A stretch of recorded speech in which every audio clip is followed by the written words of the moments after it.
Thank you for being here today at the Seasons of Motherhood Yes. conversation. Very excited to have another mom with a passion for the Lord and for her family and for her career. So thank you for being here. Yeah, So no maybe I'll just do a worries. little bit of a background about Hollie. So Hollie has been in the mainstream Christian radio for 2 decades, approximately, correct? About 2 decades. Yeah. Oh my goodness, that makes it sound so old. Oh, but you're still young. I started when I was 5. I was a Yes, prodigy. absolutely. Go with the prodigy. I like that. Yeah, exactly. So recently, she has transitioned into a role at Joy Radio and Faith Strong Today here in the GTA in Oakville area. Hmm. And she includes hosting what's called Good Company, Yep. Faith Strong Today, Joy Radio, and co hosting the Why Me Project podcast, which is fantastic. You need to check out her podcast with her co host, Johnny Brockett. Yes. Yes.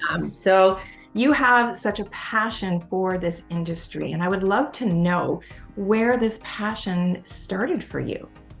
It was back in high school. I was weighing the pros and cons, and I just was trying to figure out what to do with my life. But we had this course in grade 10 called COM, Career and Life Management. And a part of the course was to investigate 3 different careers. And my neighbor, his name Malcolm Hunt, worked for AM 930 The Light. Mm. And my mom said, well, you like music, you like to talk. Why don't you just investigate what that would look like from a professional perspective? And so I begrudgingly walked across the road and knocked on the door. And he was really accommodating and just said, absolutely, I would love for you to swing on by. I had a Amazing. classmate who was also interested. So that's what we did. We woke up bright and early and joined him on his Wow. morning show. Wow. And I thought, do you even work? Like, this is great. Like, you're getting paid just to hang out with people and to talk Mm. and to listen to music. And so that's where and when the seed was planted. And once I graduated from high school, I took a gap year. I went to the UK, as I mentioned, for a few months, Mhm. and I had applied to go to NAIT, Northern Alberta Institute of Technology in Edmonton, Alberta. Okay. And if I get in, I'll take that as a sign from God. Wow, that's really exciting. That's a very, very interesting program. That's exciting how God opened that door for you and Yeah. it led you to, I mean, obviously there's multiple things that you could probably talk about that led you even to this very moment, but that's exciting. I appreciate that because now I have a whole bunch of people to pray into this Right. and to help me as I make this big decision. And your blog post, fantastic. Thank you so much. It is going to be such an Thank you. encouragement because there are so many moms that are trying to do this balance of, okay, I'm a mom and I'm also a career woman and I have a passion to serve in my home and outside of my home. And God has given me gifts in both areas. And I know so many different women in my life that have been trying to balance both. And I would love, first of all, the title of your blog post, The Ever-Changing Journey of Motherhood. I love that because motherhood is not static. It is No. constantly changing, moment to moment, day to day, phone call from the school, off to the dance recital, and the teacher has this to say or whatever. It's just it's always in motion. So maybe you can talk a little bit about how there was a paradigm shift for you specifically. And I think that would be a neat point to discuss for others to hear today. Yeah, for sure. I think too for a lot of women growing up in the evangelical church back in the 80s, Mm. it was a transition phase. I think for the church, for women, the idea of women having careers outside of the traditional careers, I would say. Mhm. And I went to a Christian school, and so even though I never felt like they were telling me not to pursue my passions or what God was calling me, Mhm. quite the opposite. I still felt like there was this subtle thread Mm. within the Christian culture that was indicating that there were certain careers that were better for a female to be a part of. And those ones just didn't resonate with me based on my family history and my personal experiences, even childhood trauma. And I just really felt like I needed to be true to what I felt God was calling me to do. And it led to a season of isolation. But I had this idea in my head, and I think it was a coping mechanism. How do I survive junior high, high school? How do I make the leap into adulthood?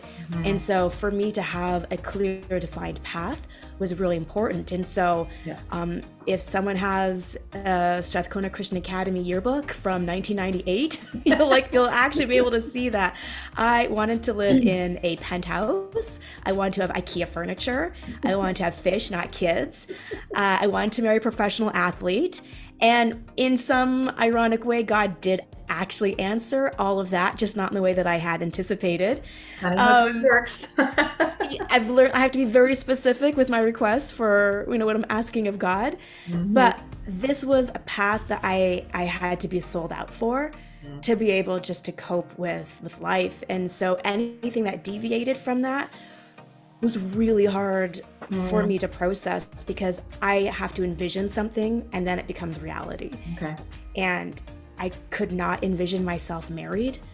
I could not envision myself with children. I didn't know what that would mean or look like for me. And so when I moved to Toronto from Edmonton to pursue a career, and I meet this lovely man, and then I'm thinking, well, is marriage actually in the cards for me? Right. Is this something that I feel like I want to take the next steps in? And then saying yes to that.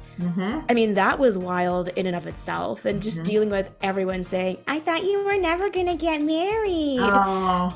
Like for me, it was just... It was so challenging. Yeah. Because I thought I had all the right answers. And I knew where I was going. And that gave me security. And now I didn't have security. We weren't trying to not have kids. So it's kind of just like, whatever happens, happens. We'll be fine with it until, what happens. And then when I was pregnant, I just thought, I don't know what to do. Yeah. So it was completely not what I'd planned for myself. And that's where the paradigm shift came was. Right. I didn't mentally prepare for this. I don't know what to do. I don't know how to handle this. No, it wasn't part of Hollie's plan. Exactly. No, and I think that we as women and moms, we have something in our mind. We have a trajectory. And we think whether it's, I'm going to be married and have 4 kids and do this and do this and do this, things change.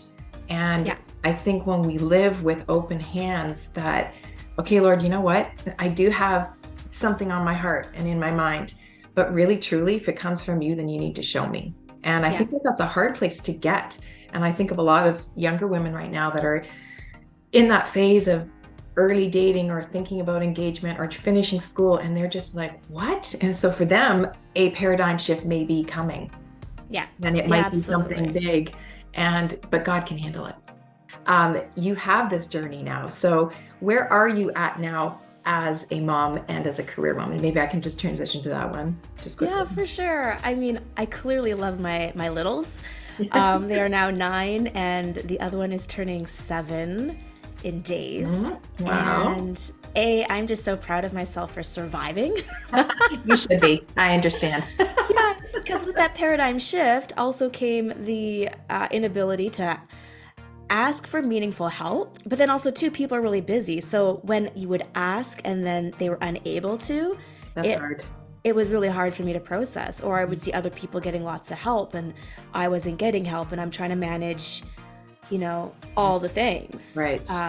That was really challenging. I had postpartum anxiety, depression. So my ever-changing journey, and what I would want to encourage for, people just starting that beginning phase is that it's not pretty and it's hard. My kids have seen all the emotions, and I have been able to change spiritually, emotionally. So the changes don't just happen when you take a look at the surface changes with your family changing. It goes much deeper, and I feel like I'm a now more patient person. I understand just those dynamics of coexisting emotions in a way I never fully understood. I now can listen to my body in a different way, and I'm starting to recognize those signs of, oh, we're not coping. Right. Mommy needs the time out. That's good. Good. That's really important. But I think it's such great advice, because we do need to recognize when there's warning signs, and that that just simply means we need to communicate with people, communicate with our sphere, who's around us. And Yeah. mom does need a timeout, or mom does need to do something that will fill her soul so I can overflow into your soul. And I think that's really important. And that's a journey that doesn't happen overnight. And as we understand ourselves, we're better able to understand our kids and help them navigate all of those feelings that, head into our space. I was talking actually with my niece on the weekend. She's having a baby. And I gave this acrostic, the word mom, that mom, being a mom, it's a ministry, it's an opportunity, and it's messy. And I couldn't deny the fact that I know she's having a baby, and I'm not trying to burst any baby bubbles. Yeah, right. From the diapers into the feeding into the sleeplessness. And then there's so much joy.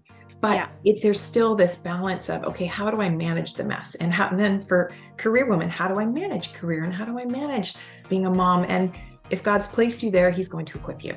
Yeah. So this one quote that we'll finish with.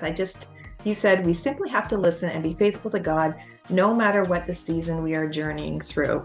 And I love that quote so much. That's kind of how you finished off your blog. And so maybe if there's one little tidbit you could leave for a mom today, that's just in that phase of, how do I bring this drive or this desire for a career into my being a mom, into motherhood? Maybe there's one little nugget you can share. For sure. I think even the fact that I'm in the GTA right now and station manager at Joy Radio, moving across the country during a pandemic, it's because I truly felt like this was the next step. But through what I do, I get the opportunity to witness to my daughters that they do not have to live within the confines of what society or the church is telling them. We have one person, one being to answer to, and that is God. Yes. That's it. Yes. And it's not going to be easy. You're going to have challenges no matter what. Absolutely. And I just think you have to be true to what God is calling you to do. Yes, that makes sense. We want to honor him with what he's given us. And I love that. So thank you so much, Hollie, for sharing with us today. And I pray you have a lovely day. Thank you so much for being with us today. And I look forward to further conversations down the road. Yeah, same here. Thanks so much for having me. That was a pleasure. We'll talk soon.